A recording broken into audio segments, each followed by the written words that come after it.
À la fête de famille, ma sœur a dit, certains essaient trop d'exister. Tout le monde m'a regardé. Je n'ai rien dit. J'ai pris mon téléphone et j'ai appuyé sur un bouton. 5 minutes après, son visage est devenu blême. Mon père a chuchoté, « Qu'est-ce que tu as fait ?» J'ai souri et ma réponse les a tous laissés sans voix. Je m'appelle Manon, j'ai 32 ans, et ma vie, ce sont les chiffres. Je suis l'experte comptable judiciaire. Mon travail consiste à trouver ce que les gens cachent. L'argent sale, les fraudes, les mensonges. Je les trouve. Mais ce soir-là, à la maison de campagne de mes parents en Normandie, je n'étais pas une experte. J'étais juste Manon. La petite sœur. Le dîner de famille annuel. L'air était lourd, pas seulement à cause du gigot d'agneau qui cuisait, mais à cause de cette tension familière.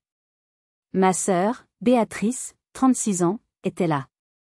Béatrice, ou plutôt la vie de Béa, l'influenceuse maman la plus en vogue de Paris. Elle était parfaite, comme toujours.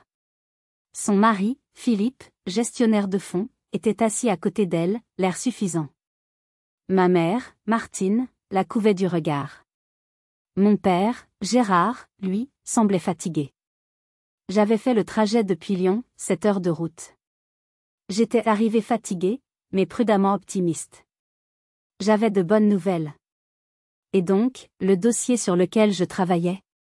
Disais-je timidement, eh bien, il vient d'être cité par les Échos comme une étude de cas majeur. Le silence s'installa. Mon père leva les sourcils, impressionné. Les Échos? Vraiment, Manon? C'est. Il n'a pas pu finir. Béatrice a éclaté d'un petit rire cristallin, un son que j'avais appris à détester. Oh, les Échos. C'est adorable. Toujours tes chiffres, Manon. C'est si, sérieux. Elle a porté son verre de Chablis à ses lèvres parfaites. Puis, elle a regardé la table, s'assurant que tout le monde l'écoutait. Enfin. Dit-elle, en me fixant droit dans les yeux. Certains essaient trop d'exister. La phrase est tombée comme un coup près. Essayer trop d'exister. C'était moi. La moche, l'intello, la petite sœur qui essayait désespérément d'exister à côté d'elle, le soleil. Ma mère a souri, gênée, mais n'a rien dit. Mon père a froncé les sourcils. Tous les autres invités, mes oncles, mes tantes, ont baissé les yeux vers leur assiette. La chaleur m'est montée au visage. Les larmes me piquaient les yeux. J'aurais dû crier. J'aurais dû pleurer. J'aurais dû lui jeter mon verre à la figure. Je n'ai rien fait de tout ça. J'ai pris une profonde inspiration. Lentement, j'ai glissé ma main dans mon sac. J'ai sorti mon téléphone. Sous la table, j'ai ouvert mes emails. Je suis allé dans le dossier « Brouillon ». Il n'y avait qu'un seul email. Un seul. Titré « Dossier confidentiel ». Mon doigt a plané au-dessus du bouton « Envoyer ». C'était des mois de travail. Des mois de rage. C'était l'arme nucléaire. Certains essaient trop d'exister. J'ai appuyé. Le téléphone a vibré doucement dans ma main. C'était fait. J'ai relevé la tête. J'ai souri à ma sœur. 5 minutes ont passé. Le dîner a repris, maladroitement. Et puis, ça a commencé. Un téléphone a vibré. Celui de Philippe. Il l'a regardé. Il est devenu gris. Puis le téléphone de Béatrice a hurlé. Une alerte. Elle l'a regardé. Le fond de teint n'a pas pu cacher sa pâleur soudaine. Elle me regarda, les yeux écarquillés par la terreur. Mon père s'est penché vers moi. Sa voix n'était qu'un murmure. Manon, qu'est-ce que tu as fait? J'ai souri. Et ma réponse les a tous laissés sans voix. Mais avant de vous raconter ce que je lui ai répondu, et ce que contenait cet email, j'aimerais savoir d'où vous m'écoutez. Je vous parle de Lyon, où il est 20 heures. Et vous? Dites-moi dans quelle ville, quel pays vous êtes, et quelle heure il est chez vous. Mettez-le dans les commentaires. Et si cette situation, cette dynamique familiale toxique, vous dit quelque chose, si vous aussi vous avez déjà eu envie d'appuyer sur un bouton, abonnez-vous. Parce que vous allez comprendre chaque seconde de ce qui va suivre. Pour comprendre ce qui s'est passé ce soir-là, il faut comprendre d'où nous venons. Et nous venons de Versailles. Versailles n'est pas seulement une ville. C'est un état d'esprit. C'est le culte du paraître. Ce n'est pas ce que vous faites qui compte, c'est ce que vous montrez. Ma sœur, Béatrice, est née pour ça. Avec 4 ans de plus que moi, elle était le chef-d'œuvre de ma mère. Blonde, les yeux bleus, un sourire facile, elle était la princesse de la famille. Maman, Martine, elle-même une ancienne mannequin qui n'avait jamais vraiment accepté de vieillir, voyait en Béatrice sa seconde chance. Elle passait des heures à la coacher. Comment se tenir droite? Comment sourire? Comment rire sans avoir l'air vulgaire? J'étais l'autre. La brune, la silencieuse. J'avais les yeux de mon père. Et son cerveau. Là où Béatrice apprenait le piano, parce que ça faisait bien, je démontais notre vieil ordinateur. À 10 ans, Béatrice a gagné un concours local de Mini-Miss. Maman a pleuré de joie et a organisé une fête. À 10 ans, j'ai résolu un problème de mathématiques complexe que mon père avait ramené du bureau. Il m'a regardé avec une fierté silencieuse. Maman a soupiré. Ne sois pas si intense, ma chérie. Les garçons n'aiment pas ça. C'était le refrain de ma vie. Béatrice était solaire. J'étais intense. Mon père, Gérard, était avocat. Il voyait ma logique. Il m'encourageait en secret, m'achetant des livres de programmation, me posant des énigmes. Mais en public, il était submergé par le duo Martine-Béatrice. La véritable fracture s'est produite à l'adolescence. Béatrice était la reine du lycée. J'étais la calculatrice. Puis, est venu le concours général. Pour ceux qui ne sont pas français, c'est le test académique le plus prestigieux de notre pays. À 17 ans, j'ai gagné la première place nationale en mathématiques. J'ai ramené la médaille à la maison. Mon père m'a prise dans ses bras, les larmes aux yeux. C'est la seule fois où je l'ai vue pleurer. Maman a regardé la médaille. C'est bien, Manon. C'est très bien. Puis elle s'est tournée vers Béatrice. N'oublie pas ton essayage pour le bal des débutantes, ma chérie. Mon triomphe national valait moins qu'un essayage de robe. Mais ce n'est pas ce qui a défini ma carrière. Non. Ce qui a défini ma vie s'est passé quand j'avais 14 ans. Le père de ma meilleure amie avait une petite entreprise de menuiserie. Un homme bon, travailleur. Du jour au lendemain, il a tout perdu. Faillite. Il s'est avéré que son comptable le volait depuis des années. Falsifiant les comptes, détournant des fonds. Une fraude simple, mais dévastatrice. Je suis allée chez mon ami. J'ai vu son père, cet homme si fier, assis à sa table de cuisine, pleurant en silence. Il avait honte. Il avait tout perdu à cause de chiffres sur une page qu'il ne comprenait pas. Ce jour-là, quelque chose a basculé en moi. La colère que j'ai ressentie était froide et pure. J'ai détesté les mensonges.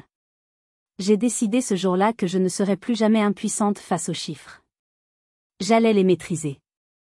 J'allais les utiliser pour trouver la vérité. Je ne suis pas devenue experte comptable judiciaire pour l'argent. Je suis devenue experte comptable judiciaire parce que je déteste les menteurs. J'avais choisi ma voie, la vérité. Je n'avais aucune idée qu'un jour, cette voie me forcerait à détruire ma propre sœur. Nos chemins après le lycée n'auraient pas pu être plus différents. Béatrice, bien sûr, a été acceptée dans une école de commerce privée et coûteuse, plus pour le réseau que pour les études. Elle l'a quitté au bout de 2 ans pour épouser Philippe, un jeune gestionnaire de fonds ambitieux qu'elle avait rencontré lors d'une soirée mondaine. Moi, j'ai suivi ma logique. J'ai intégré HEC. J'ai travaillé comme une forcenée. J'ai choisi la spécialisation la plus ennuyeuse et la moins glamour, expertise comptable judiciaire. Mes camarades de promotion rêvaient de trading à la Société Générale ou de marketing chez L'Oréal. Moi, je rêvais d'audit et de bilan falsifiés. Après l'école, j'ai rejoint un cabinet à Paris. J'étais douée. Vraiment douée. Mais l'environnement était toxique. À 26 ans, j'ai décidé de me lancer seule. J'ai créé ma propre petite entreprise d'analyse de données. Et j'ai échoué. Totalement.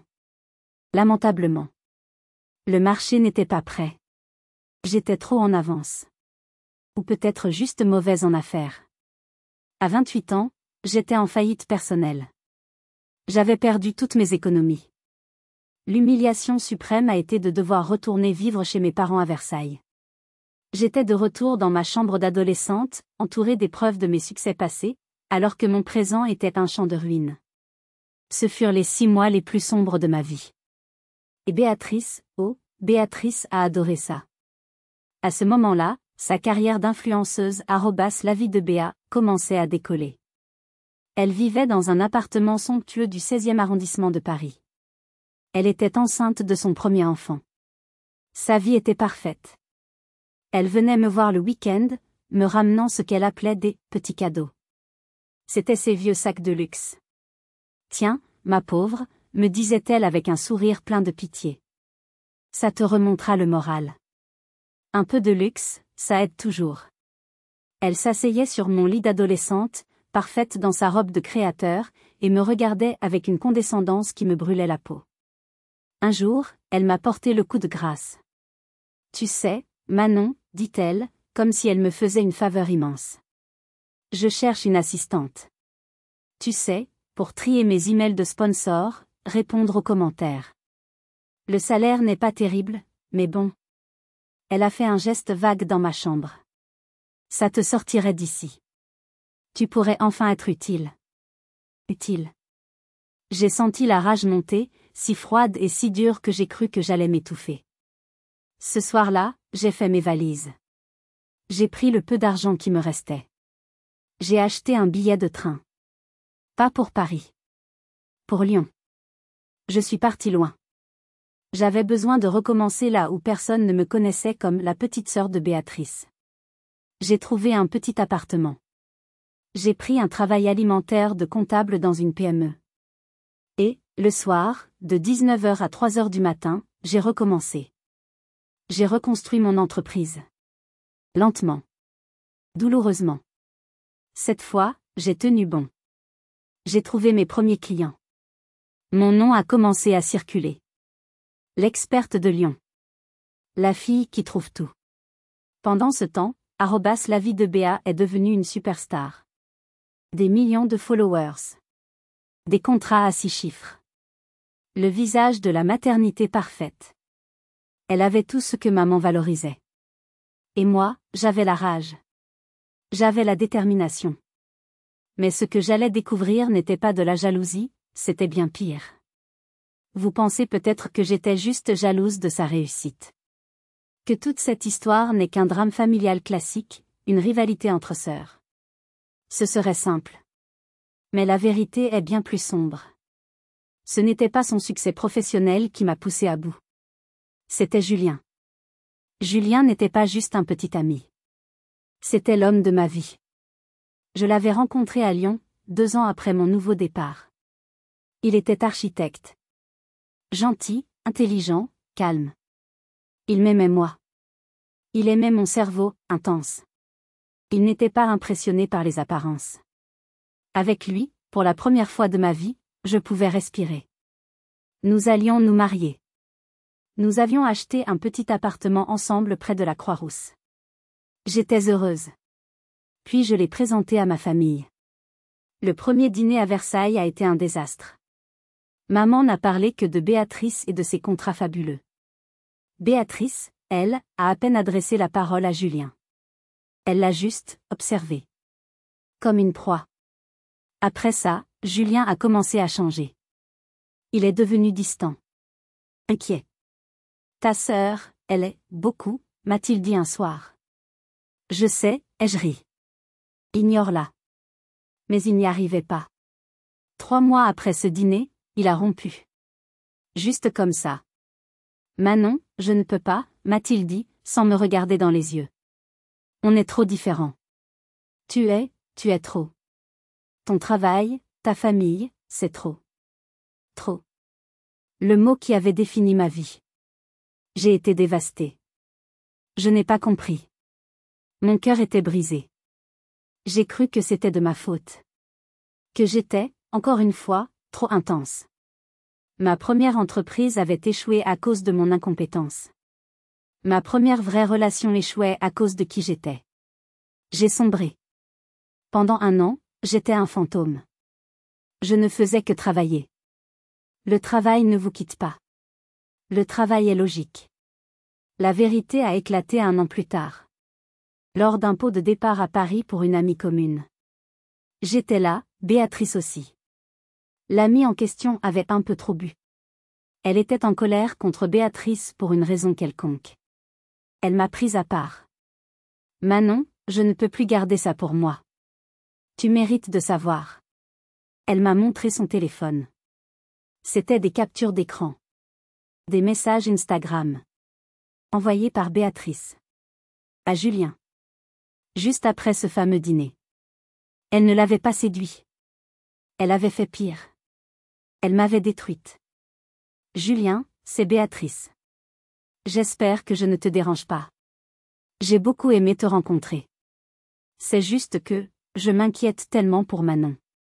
Elle est si fragile, tu sais. Elle a déjà fait une grosse dépression à l'adolescence après avoir échoué à un examen. Elle ne le dit à personne. Elle cache tellement de douleur. C'était un mensonge. Un pur mensonge. Je n'avais jamais fait de dépression. Son obsession pour son travail, ce n'est pas sain. Parfois, j'ai peur qu'elle ne soit pas stable. Regarde cette photo d'elle. C'était une vieille photo de moi à 16 ans, avec des lunettes, l'air maladroit, lors d'une compétition. Elle essaie tellement de prouver quelque chose. Tu es un homme si bon, Julien. Si équilibré. Tu mérites quelqu'un de simple. Quelqu'un qui peut te donner une vraie famille. J'ai juste peur que ma sœur te brise le cœur. J'ai lu les messages, encore et encore. Elle ne m'avait pas volé mon fiancé. Elle m'avait empoisonné. Elle m'avait peinte comme une folle, une épave instable. Elle avait joué sur les peurs d'un homme bon, jusqu'à ce qu'il s'enfuit.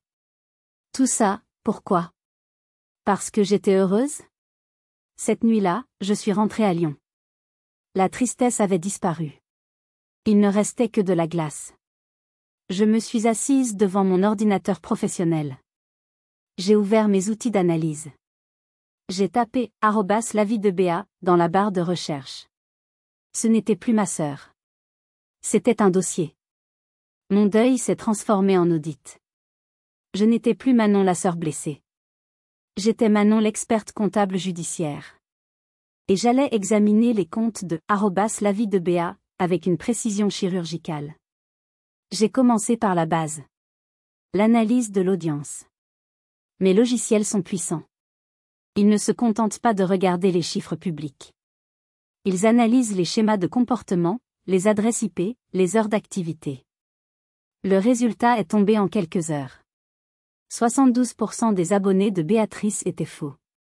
Des fermes à clics, Click Farm, basées en Russie, en Turquie, au Bangladesh. Des profils sans photo, sans activité, créés par milliers. Son taux d'engagement réel, c'est-à-dire les vrais gens qui interagissaient avec ses publications, n'était pas de 15% comme elle le prétendait à ses sponsors. Il était de 0,9%. En gros, personne ne la regardait. Sa popularité était un château de cartes numériques. Mais cela n'expliquait pas tout. Une chose est d'acheter des abonnés pour avoir l'air populaire. Une autre est de signer des contrats à 6 chiffres avec des marques de luxe. Les marques sérieuses, comme ce constructeur automobile allemand ou cette ligne de cosmétiques de luxe, font leur propre vérification. Comment les avait-elle trompés? Où était l'argent? D'où venait l'argent? J'ai suivi la piste. J'ai arrêté de regarder Béatrice. J'ai commencé à regarder son mari, Philippe. Philippe. Le brillant gestionnaire de fonds. Philibert Capital. Un petit fonds d'investissement privé, très exclusif. J'ai dû creuser. J'ai utilisé mes contacts. J'ai payé pour accéder à certaines bases de données. Et j'ai trouvé. Ce n'étaient pas les marques de luxe qui finançaient leur style de vie. C'était l'inverse. J'ai mis la main sur une plaquette d'investissement, un pitch deck, que Philippe présentait à de riches investisseurs privés. Des médecins, des notaires, des héritiers, des gens avec de l'argent, mais peu de connaissances en médias numériques. Et là, à la page 10, sous le titre « Synergie média exclusive », j'ai vu la photo de ma sœur. Le schéma était d'une simplicité diabolique. Philippe disait à ses investisseurs, « Investissez 5 millions d'euros dans mon fonds, Philibert Capital.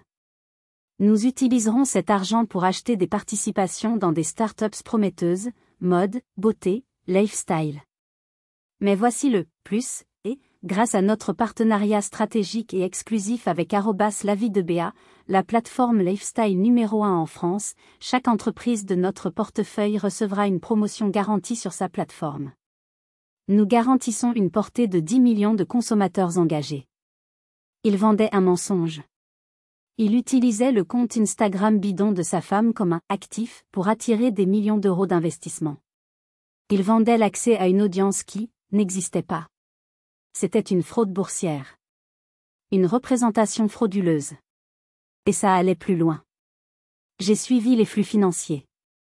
Le fonds de Philippe payait des sommes astronomiques, des centaines de milliers d'euros, à la société de Béatrice, une SARL à son nom, pour ses services de promotion. En gros, ils utilisaient l'argent des investisseurs pour se payer eux-mêmes, pour financer les sacs Chanel et les vacances à Dubaï.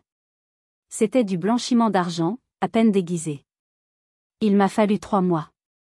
3 mois de nuit blanche, à boire du café froid, à éplucher des registres de société, à tracer des adresses IP depuis une société écran au Luxembourg jusqu'à l'appartement de Philippe dans le 16e. À la fin, j'avais tout. Un dossier de 50 pages. Des graphiques. Des relevés bancaires. Des preuves irréfutables. Je me suis assise devant mon ordinateur. J'ai rédigé un nouvel email. Destinataire. L'AMF, Autorité des marchés financiers. Le PNF, Parquet national financier. CC. Le PDG du constructeur automobile allemand. Le rédacteur en chef des Échos, juste pour être sûr. Titre, dossier confidentiel, soupçon de fraude, Philibert Capital et @lavidebea. J'ai joint le PDF de 50 pages. Mon doigt a survolé le bouton « Envoyer ». Je ne l'ai pas fait. C'était ma famille. C'était le mari de ma sœur. C'était ma nièce et mon neveu. Je ne pouvais pas faire ça. J'ai fermé l'ordinateur.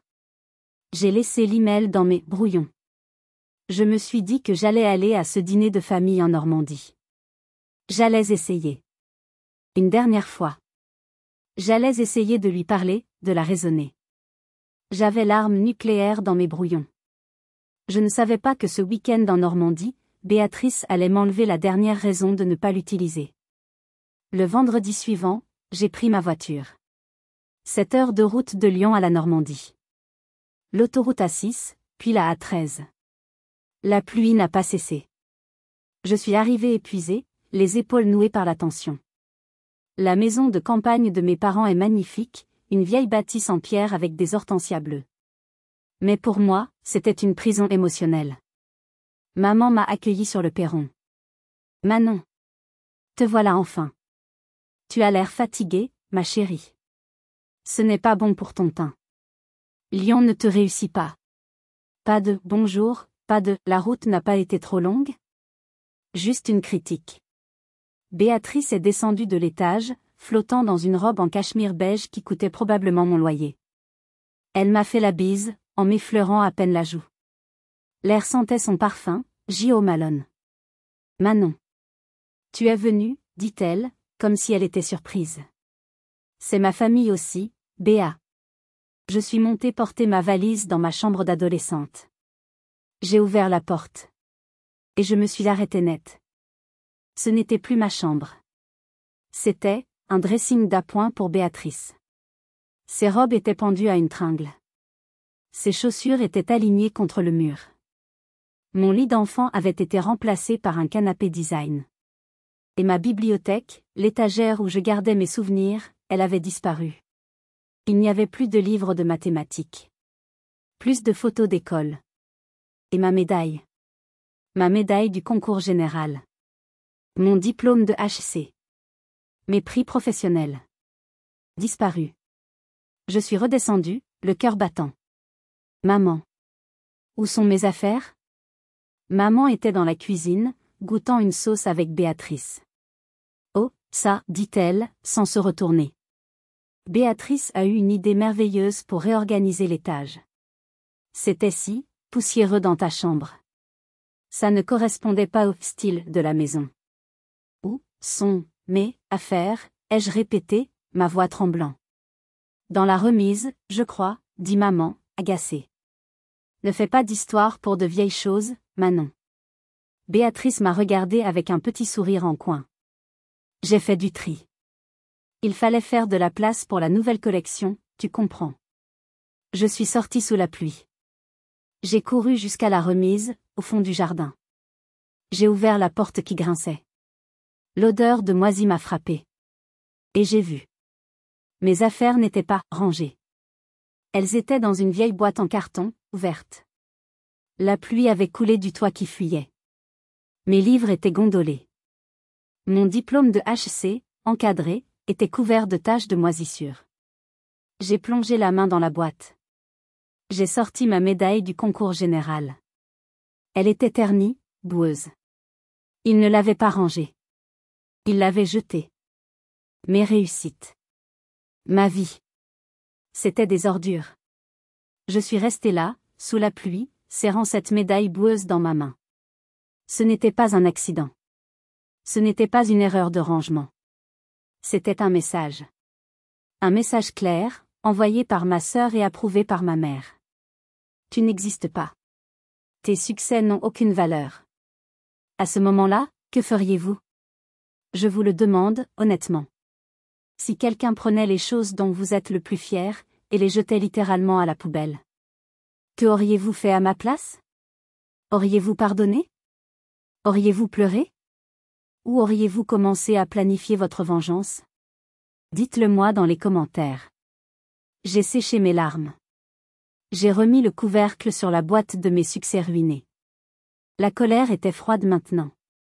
Il n'y avait plus de doute. Il n'y avait plus d'hésitation.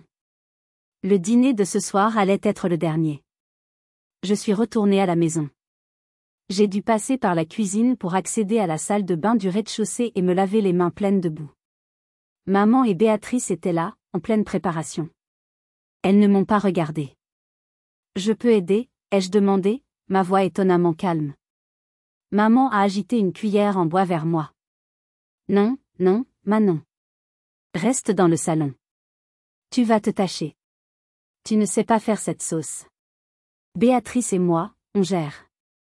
Tu ne sais pas faire. J'ai hoché la tête. J'ai traversé le salon pour aller à la grande salle à manger. La table était dressée, mais les couverts n'étaient pas mis.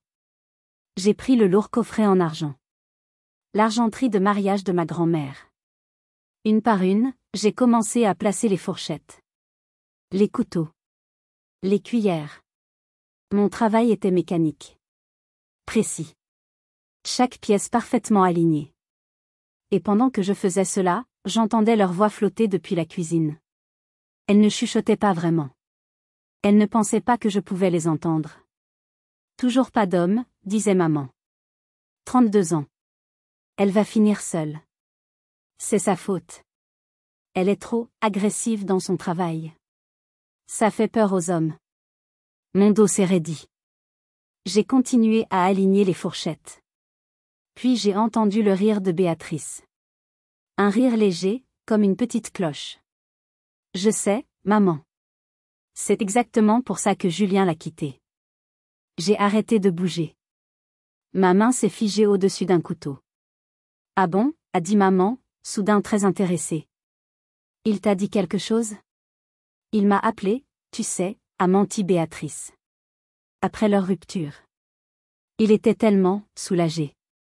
Il m'a dit, Béa, je n'en pouvais plus. J'avais l'impression d'être en compétition permanente. Il a dit qu'il avait peur d'elle. Peur de moi. Il m'a dit qu'elle n'était pas douce. Pas féminine. Il avait besoin d'une vraie femme, tu comprends? Quelqu'un pour s'occuper de lui. Pas quelqu'un qui veut être plus intelligent que lui. Une vraie femme. J'ai fermé les yeux. Le couteau en argent était froid dans ma main. Elle ne s'était pas contentée de détruire ma relation. Elle ne s'était pas contentée de me calomnier auprès de lui. Elle réécrivait mon histoire.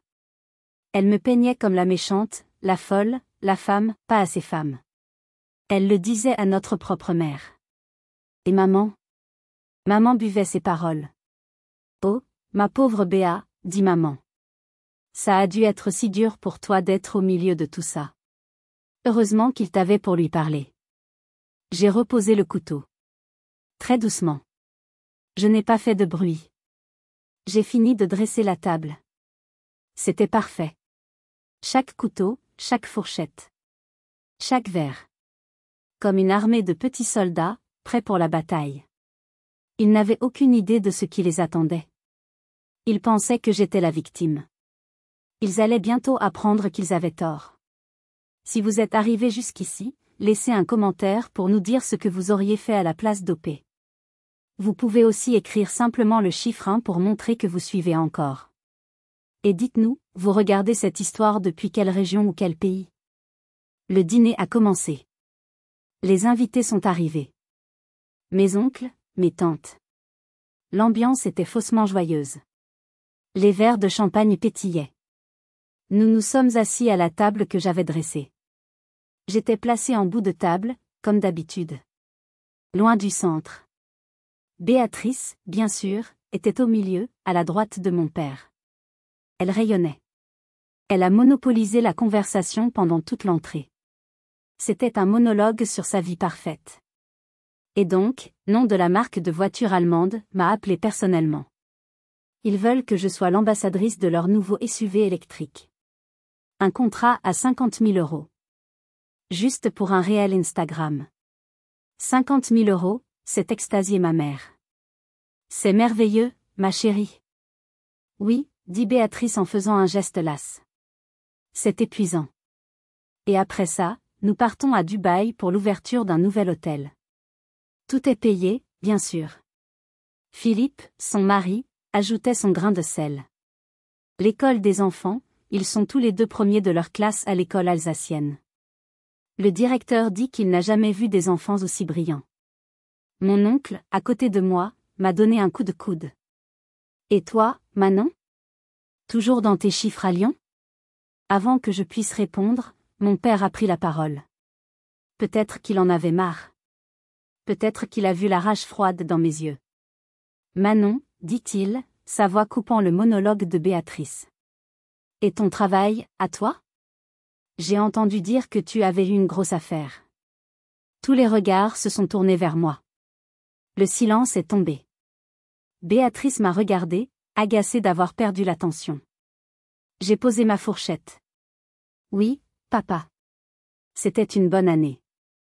J'ai gardé ma voix neutre. Factuelle. J'ai travaillé sur un dossier de fraude à la TVA, assez complexe. Des sociétés écrans, des transactions internationales. Philippe a souri d'un air suffisant. La TVA, fascinant. J'ai continué, en le regardant dans les yeux. Oui.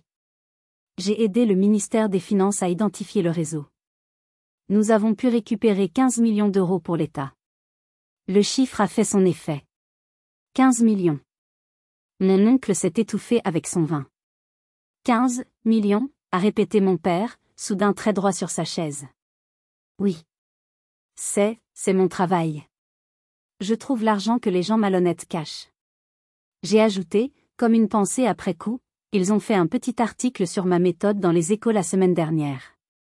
Le nom Les Échos a fait taire tout le monde. C'est le journal financier de référence en France. Même maman m'a regardé avec un respect nouveau. Les Échos? Vraiment, Manon? Mais c'est très prestigieux. Pendant une seconde. Une seule. J'ai eu ce que j'avais toujours voulu. Le respect. J'ai vu le visage de Béatrice se décomposer. Elle perdait son public. Son contrat à 50 000 € semblait soudain, petit. Elle ne pouvait pas le supporter. Je savais qu'elle allait frapper. Je savais qu'elle allait utiliser le poison. Et elle l'a fait. Béatrice a éclaté de ce petit rire aigu. Oh, les échos. C'est adorable. Elle a fait tournoyer le vin rouge dans son verre. Des chiffres, encore des chiffres. Toujours des choses si compliquées. Tu devrais essayer de vivre un peu, Manon, pas seulement de compter. Elle s'est tournée vers moi. Son sourire était doux, mais ses yeux étaient des éclats de glace. D'ailleurs, Manon, dit-elle, sa voix dégoulinante de fausse sympathie. J'ai croisé Julien l'autre jour. Tu sais, ton ex. Julien. Mon cœur s'est arrêté. Ne fais pas ça, Béa. Il était avec sa nouvelle femme. Elle est enceinte. Ils avaient l'air si heureux. Tellement épanouis. Elle me regardait droit dans les yeux, savourant chaque mot. C'est merveilleux qu'il ait enfin trouvé quelqu'un, continua-t-elle, tu sais, quelqu'un de normal. De doux. Une vraie femme pour fonder une famille. Une vraie femme. Le silence à table était total. Tout le monde avait compris. C'était une exécution publique. Elle venait de me rappeler, devant toute ma famille, que j'étais celle qui avait été abandonnée. Que j'étais celle qui n'était pas assez femme. Elle venait de me rappeler la trahison qu'elle avait orchestrée. J'ai senti le sang quitter mon visage. Béatrice a vu ma réaction. Elle a souri. C'était son coup de grâce. Elle s'est alors tournée vers le reste de la table, comme pour conclure son spectacle. Enfin, c'est comme je disais. Elle a levé son verre. Certains essaient trop d'exister. Elle m'a regardé. J'étais censée pleurer. J'étais censée m'enfuir de la table. Mais je n'ai pas pleuré. J'ai fait quelque chose d'autre. J'ai souri. Un vrai sourire. Large. Tu as raison, Béa, ai-je dit, ma voix parfaitement claire. Absolument raison. La confusion a traversé son visage. Ce n'était pas la réaction attendue. Tu as raison sur l'influence, ai-je continué. Et toi aussi, Philippe. L'influence, c'est la clé de tout. J'ai pris mon téléphone. Je l'ai posé sur la table, bien en vue. En parlant d'exister, ai-je dit, et d'influence. J'ai déverrouillé l'écran. J'ai ouvert mes emails. J'ai ouvert le dossier brouillon. J'ai cliqué sur l'email. Dossier confidentiel.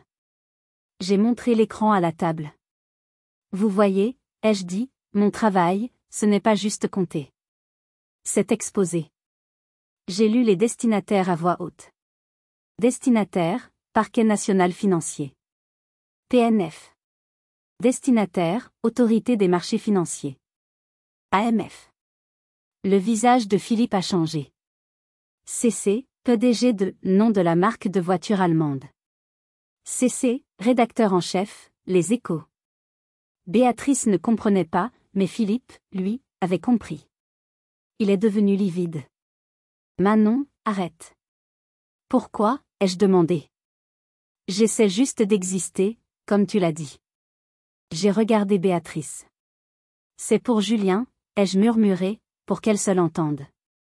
Puis j'ai regardé la boîte en carton dans la remise, dans mon esprit.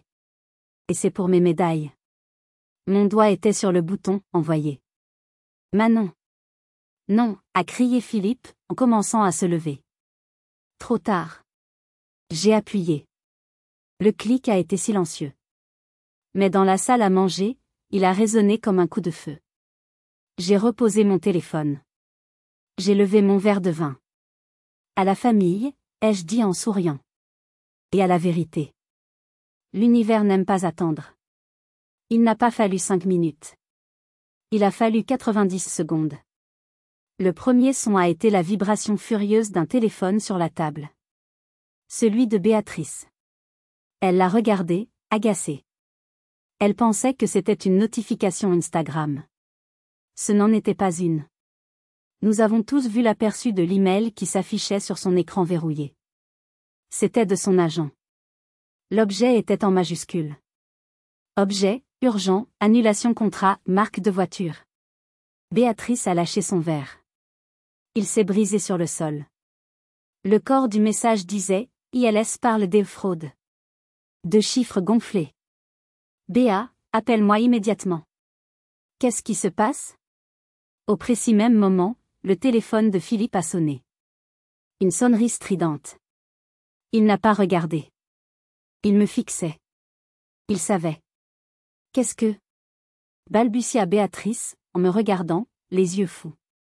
Qu'est-ce que c'est que ça? Puis Philippe a regardé son écran. Ce n'était pas un appel. C'était un email. Un simple accusé de réception automatique. Ne pas répondre @amf-france.org, objet, accusé de réception, plainte formelle. Toi. Béatrice a hurlé. Pas parler. Hurler. C'est toi. Qu'est-ce que tu as fait? Philippe, lui, était gris. Manon. Sa voix était un souffle. Tu n'as pas. Si, ai-je dit. J'ai pris la parole, calmement, en m'adressant à toute la table. J'ai fait mon travail. J'ai juste envoyé mon analyse, ai-je expliqué. Celle qui montre que 72% des abonnés de @l'avis de Béa sont des bots achetés en Russie. Quoi? Dit ma mère. Et j'ai aussi envoyé l'analyse, ai-je continué, en regardant Philippe, qui montre comment toi, Philippe, tu utilises ce compte bidon comme un actif stratégique pour attirer des millions d'euros d'investisseurs dans ton fonds Philibert Capital. J'ai souri. Comment ça s'appelle, déjà, quand on vend un produit qui n'existe pas à des investisseurs? Ah, oui. Une escroquerie. Une fraude boursière. Le chaos. Maman a poussé un cri et s'est évanouie sur sa chaise. Béatrice a essayé de se jeter sur moi par-dessus la table. Le gigot d'agneau a volé. Mon père l'a attrapé par la taille.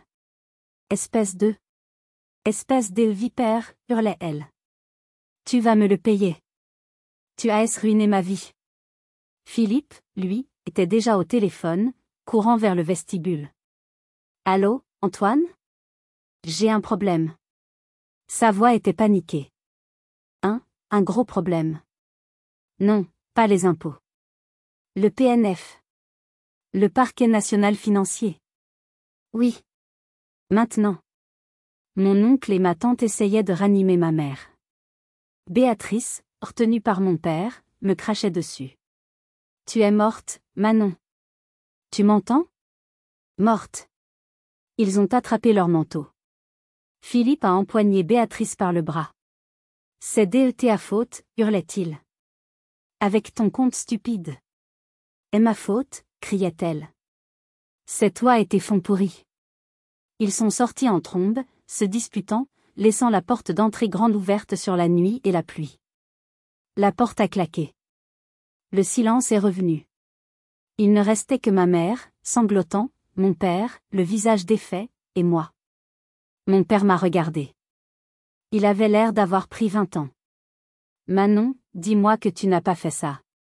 Je l'ai regardé droit dans les yeux. Je l'ai fait. Le dîner était terminé.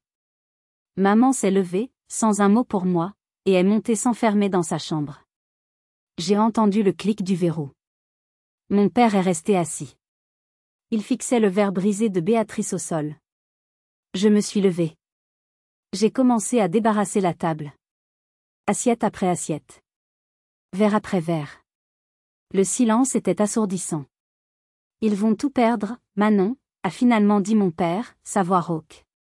La maison à Paris. L'école des enfants. Tout. J'ai empilé les assiettes sales. Ils ont tout perdu le jour où ils ont décidé que mentir était plus facile que travailler. Mais c'est ta sœur, a-t-il murmuré. Je me suis arrêtée. Je me suis retournée vers lui. Et elle a détruit ma vie, ai-je dit, ma voix tremblant pour la première fois. Elle a jeté mes médailles et mes diplômes à la poubelle, sous la pluie. Elle a menti à l'homme que j'aimais et l'a chassé.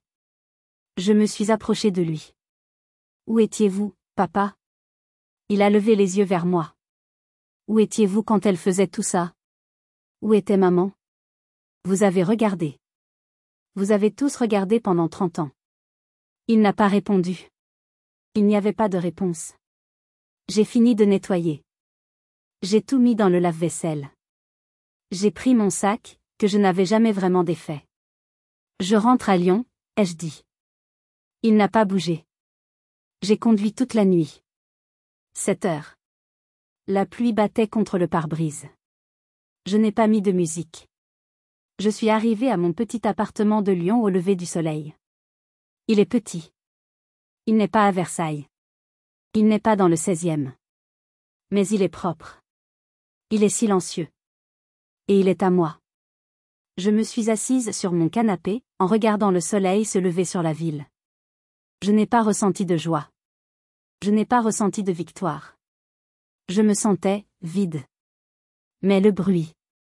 Le bruit constant que j'avais dans la tête depuis mon enfance. La voix de maman me disant que je n'étais pas assez bien. La voix de Béatrice me disant que j'étais trop. Ce bruit, il avait disparu.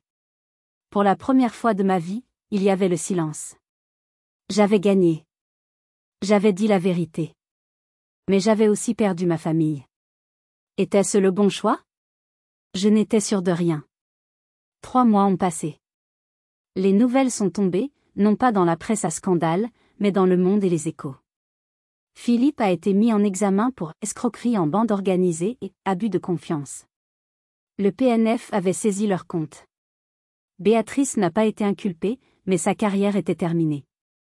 Le constructeur automobile allemand la poursuivait en justice pour rupture de contrat et préjudice d'image, réclamant 2 millions d'euros. Leur appartement parisien avait été saisi. La vie de Béa avait disparu d'Instagram. Noël est arrivé. Je n'ai pas appelé mes parents.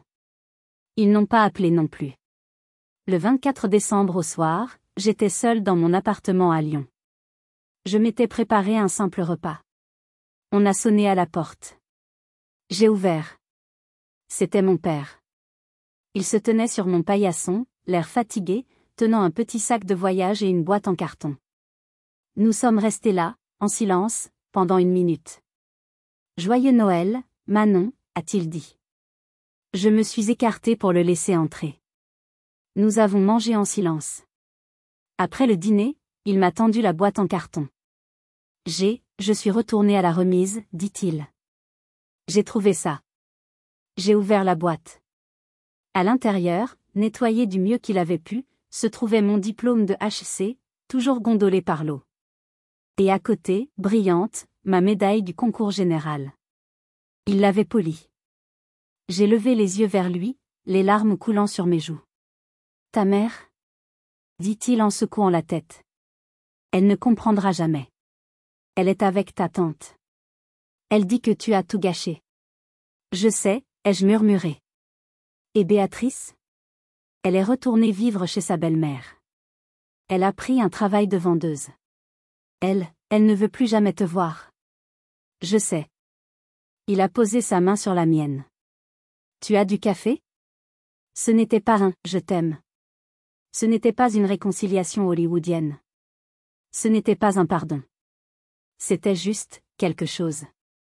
Le début de quelque chose de nouveau. De fragile. Et de réel. Je me suis levée pour faire le café. J'ai regardé ma médaille ternie. Elle n'était plus parfaite. Moi non plus. Je n'avais pas seulement exposé leurs mensonges. J'avais exposé ma propre douleur. J'avais utilisé la vérité comme une arme. Il n'y a pas eu de grand câlin. Il n'y a pas eu de « joyeuse fête ». Juste la réalité compliquée d'une famille brisée qui essaie de voir s'il reste quelque chose à sauver. La vérité a un prix. Parfois, ce prix, c'est tout ce que vous avez. Avez-vous déjà été poussé à un point de non-retour? Avez-vous déjà dû choisir entre votre famille, votre sang, et votre propre vérité? Racontez-moi votre histoire dans les commentaires. Je lis tout. Si cette histoire a résonné en vous, si vous comprenez la complexité des drames familiaux, merci d'appuyer sur le bouton « J'aime » et de vous abonner pour plus d'histoires vraies. Partagez ceci avec quelqu'un qui a peut-être besoin de savoir qu'il n'est pas seul, qu'il n'est pas trop. Merci de m'avoir écouté. Et souvenez-vous, les chiffres ne mentent jamais. Les gens, si.